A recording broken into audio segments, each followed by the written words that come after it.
ऋषि घर में कोई भी काम नहीं करता है, वह हर वक्त बस सोता ही रहता है, जिससे परेशान होकर ऋषि के माँ बाप ऋषि को नौकरी करने के लिए कहते हैं। यह सुनकर ऋषि तैयार हो जाता है और एक प्रोडक्ट सेल कंपनी में इंटरव्यू देने जाता है। इस कंपनी की सीईओ एक राधा नाम की लड़की थी, जिसे देखकर ऋषि को राधा से पहली ही नजर में प्यार हो जाता है। जिसके बाद अब ऋषि की इंटरव्यू देने की बारी आती है। तब राधा ऋषि को अपनी कंपनी का एक क्रीम वाला डिब्बा देकर कहती है, ऋषि तुम मुझे यह डिब्बा बेचकर दिखाओ। तब ऋषि राधा से कहता है, पहली बात तो आप अपने डिब्बे की हेडलाइन में काले से गोरे होने वाला हटाकर ब्यूटीफुल लिखो, ताकि यह डिब्बा सभी लोग खरीद सकें। ऋषि की यह बात सुनकर राधा उससे इम्प्रेस हो जाती है और ऋषि को मार्केट सेलिंग का हेड बना देती है। यहाँ तक कि ऋषि की मंथली सैलरी होती है Rs 1 लाख। अब यह बात सबसे पहले ऋषि अपनी माँ को बताता है। ये सुनकर ऋषि की माँ बहुत खुश होती है। इसके बाद अगले दिन ऋषि वापस कंपनी में जाता है, लेकिन यहाँ ऋषि देखता है कि एक आदमी किसी बच्चे से जबरदस्ती काम करवा रहा था। उस बच्चे से जरा सा नुकसान हो जाने की वजह से वो आदमी बच्चे ऋषि तुरंत उस आदमी के पास जाकर उसका हाथ घुमा देता है और गुस्से में कहता है, आज के बाद तू किसी बच्चे से काम मत करवाना। इसके बाद ऋषि उस बच्चे को खाना खिलाने के लिए होटल में ले जाता है। लेकिन दूसरी तरफ राधा की कंपनी का एक मैनेजर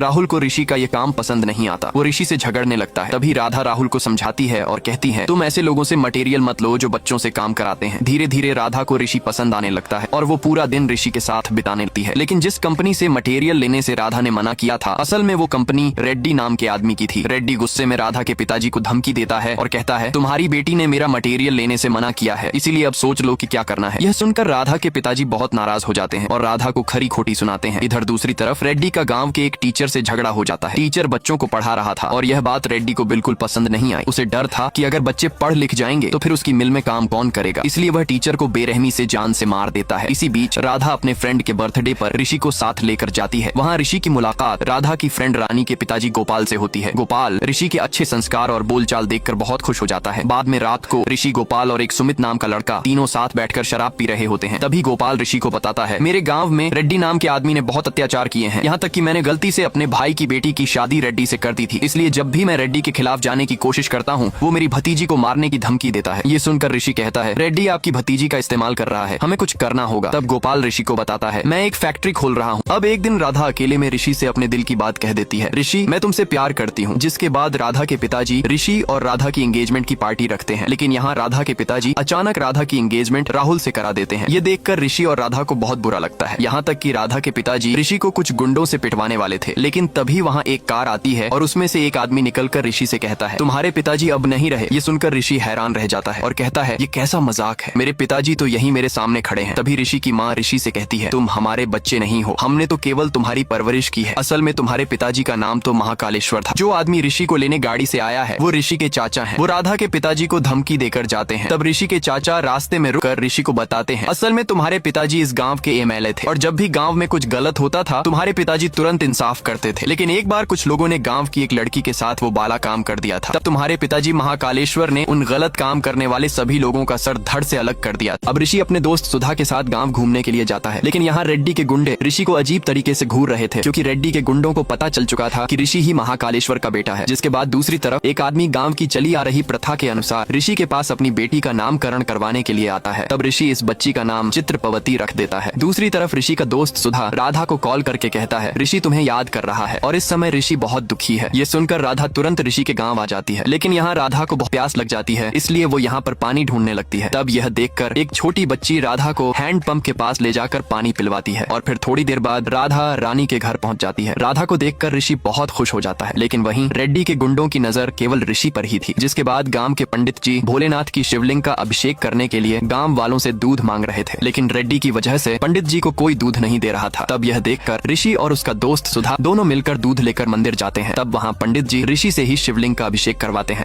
अब ऋषि और उसका दोस्त सुधा मिलकर मंदिर में दूध ले जाते हैं। तब मंदिर के पुजारी ऋषि के हाथों से ही शिवलिंग का अभिषेक करवाते हैं। थोड़ी देर बाद पुजारी जी को पता चल जाता है कि ऋषि महाकालेश्वर का बेटा है। तब पुजारी ऋषि को बताते हैं, यह मंदिर तब बना था जब तुम पैदा हुए, क्योंकि तुम्हारे पिताजी ने मन्नत मांगी थी और सबूत के लिए जहाँ तुम बैठे हो वहाँ तुम्हारी माँ का नाम भी लिखा है। तब ऋषि को अपनी माँ का नाम लिखा दिख जाता है। तब ऋषि को पुजारी जी की बातों पर विश्वास हो जाता है। लेकिन इतने में ही वहाँ रेड्डी के गुंडे शिव जी का मंदिर तोड़ने के लिए आ जाते हैं। फिर जैसे ही एक गुंडा जहाँ ऋषि की माँ का नाम लिखा था वहाँ हथौड़ा मारने वाला था, लेकिन इतने में ऋषि उस गुंडे का हथौड़ा पकड़ लेता है और इन सभी गुंडों को बारी बारी से पीट देता है। यह सब देखकर रेड्डी का एक गुंडा रेड्डी को कॉल करके कहता है, मैं अब ऋषि को खत्म कर देता हूँ। तब यह सुनकर रेड्डी अपने गुंडे को मना कर देता है, अभी तुम ऋषि को कुछ मत करना, क्योंकि महाकालेश्वर की जगह मुझे MLA का चुनाव लड़ने का मौका मिला है। लेकिन सरकार के मुताबिक महाकालेश्वर महाकालेश्वर का बेटा ऋषि अभी जिंदा है, इसीलिए जब तक ऋषि खुद नहीं कहेगा कि मेरी जगह रेड्डी चुनाव लड़ सकता है, तब तक रेड्डी को टिकट नहीं मिले। अब अगले दिन रेड्डी ऋषि के घर जाता है और उसे कहता है, असल में मैंने ही तुम्हारे पिताजी को मारा है और अभी भी तुम्हारी फैमिली के बहुत लोग हैं, इसलिए अगर तुम उनको जिंदा देखना चाहते हो तो MLA चुनाव में तुम्हें सरकार के सामने मेरे बारे में ही बोलना पड़ेगा। तब रेड्डी सोचता है कि ऋषि उससे डर चुका है, लेकिन अगले दिन ऋषि चुनाव में अपनी बहन रानी को खड़ा कर देता है। तब यह देखकर रेड्डी आग बबूला हो जाता है और बिना कुछ कहे वहाँ से चला जाता है। वहीं दूसरी तरफ रात को गाँव में देवी माँ के मंदिर में पूजा चल रही थी। हर साल उस मंदिर की पूजा ऋषि के पिताजी महाकालेश्वर किया करते थे, लेकिन इस बार रेड्डी का एक गुंडा आकर सभी गाँव वालों को धमकाने लगता है, कोई भी मंदिर में पूजा नहीं करेगा। तभी थोड़ी देर बाद रेड्डी के गुंडे की नजर ऋषि पर पड़ती है, जो कि पूजा कर रहा था। तब रेड्डी का गुंडा ऋषि पर जैसे ही हमला करता है तो थोड़ी देर बाद ऋषि रेड्डी के गुंडे का शरीर आग में लिटा हुआ बाहर की तरफ फेंक देता है। इसे देखकर रेड्डी के सभी गुंडे डर जाते हैं। तब यह बात जैसे ही रेड्डी को पता चलती है तो वह तुरंत ऋषि के बड़े भाई की बेटी की बहुत पिटाई करता है और उसे ऋषि के घर ले जाता है। अब राधा की दोस्त कृष्णा ऋषि से कहती है, मुझे लगता है रेड्डी की वजह से हमारा गाँव कभी आगे नहीं बढ़ पाएगा, क्योंकि रेड्डी छोटे बच्चों से अपनी मिल में काम करवाता है और उन्हें पढ़ने भी नहीं जाने देता। तभी इसी बीच मिल में काम करने वाले बच्चों को छोड़ने के लिए रेड्डी का ट्रैकर आता है, जिसमें कि कृष्णा की बच्ची गंगा भी होती है, जो कि मिल में गिरने की वजह से अब इस दुनिया में नहीं रही। यह देखकर गंगा के माँ बाप के साथ राधा और ऋषि भी रोने लगते हैं। तब राधा गंगा के हाथों पर नेल पेंट लगाकर उसकी आखिरी इच्छा भी पूरी कर देती है। ये सब देखकर ऋषि को बहुत गुस्सा आ जाता है और वह बगल लगा हैंडपंप उखाड़कर सीधा रेड्डी के मिल में पहुंच जाता है। वहाँ रेड्डी के कई गुंडों को वो इसी हैंडपंप से मौत के घाट उतार देता है। ये देखकर रेड्डी भी ऋषि को बहुत मारता है, लेकिन आखिरी में ऋषि रेड्डी का सिर धड़ से अलग कर देता है और फिर ऋषि वापस अपने घर मुंबई पहुंच जाता है। तब ऋषि की माँ ऋषि को बताती है, मैंने अपनी दोस्त को वचन दिया था कि मैं तुम्हें रेड्डी के इलाके में कभी नहीं भेजूंगी। ये सुनकर ऋषि अपनी माँ से कहता है, फिर आपने मुझे वहाँ क्यों भेजा? तब ऋषि की माँ कहती है, महाकालेश्वर का असली बेटा रुद्र है जो कि वहाँ बैठा है। अगले पार्ट के लिए वीडियो को लाइक, चैनल को सब्सक्राइब करके कमेंट में अपना नाम लिखें।